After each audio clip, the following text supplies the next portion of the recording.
I just called Dave McCormick to congratulate him on his election to represent Pennsylvania in the United States Senate.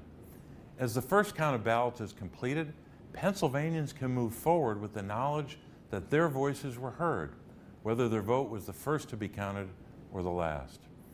This race was one of the closest in our Commonwealth's history, decided by less than a quarter of a point. I'm grateful to the thousands of people who worked to make sure that every eligible vote cast could be counted, including election officials in all 67 counties.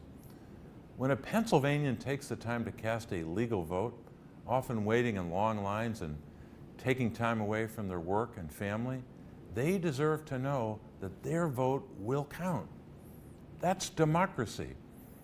I'm proud of the work we've done since Election Day to enfranchise voters across the state, no matter whom they voted for, and to ensure that the democratic process could unfold. In just a few days, we built an organization of 350 staff across the state, joined by more than 1,000 volunteers who helped more than 6,000 Pennsylvania voters make a plan to fix small issues with their ballot so their vote would be counted.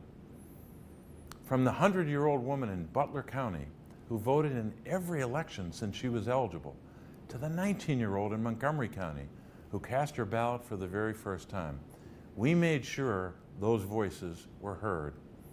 And we stood up against efforts to silence and disenfranchise voters in every corner of the Commonwealth. Thanks to our work in the courts, nearly 1,000 eligible voters in Philadelphia will have their votes counted, despite efforts to throw them out. This work mattered, and I'm grateful to the many people who helped with this effort. As you know, no public official serves alone, and I've been blessed by the love and support of my wife Therese and our daughters Elise, Caroline, Julia, and Marina all these years.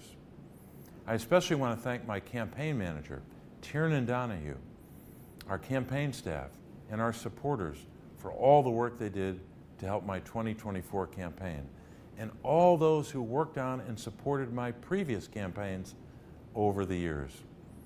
I also want to thank my current Senate staff, led by my Chief of Staff, Kristen Gentile, for their exemplary public service to the people of our Commonwealth, and all the previous staff who served with me dating back to 2007.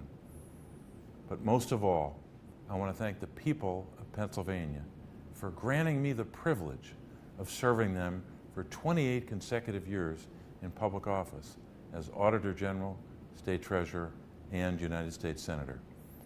Every day I served in public office, I fought for Pennsylvania workers, our children, seniors, people with disabilities, and our veterans. During that time, I've been guided by an inscription on the Finance Building in Harrisburg. Quote, "All public service is a trust given in faith and accepted in honor." Thank you for the trust you've placed in me for all these years. It's been the honor of my lifetime.